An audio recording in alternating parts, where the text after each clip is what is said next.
Toujours à l'école? Mais c'est quand de maman là dedans? Toujours, Michel. Michel va aller temps, Michel va acheter temps. Une activité au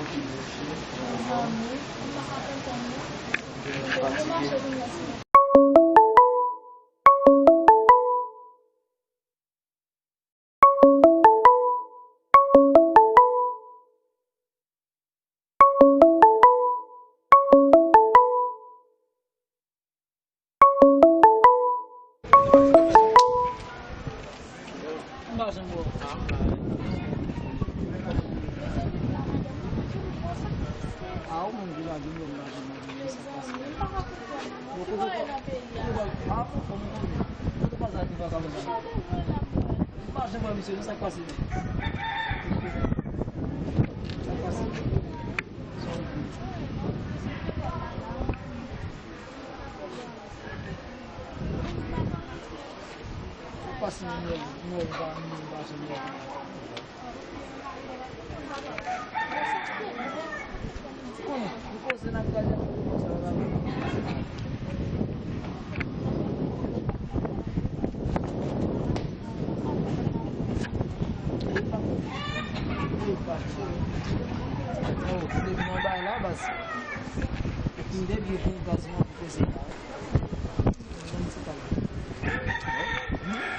Você vai fã lá, cara. Como se vai?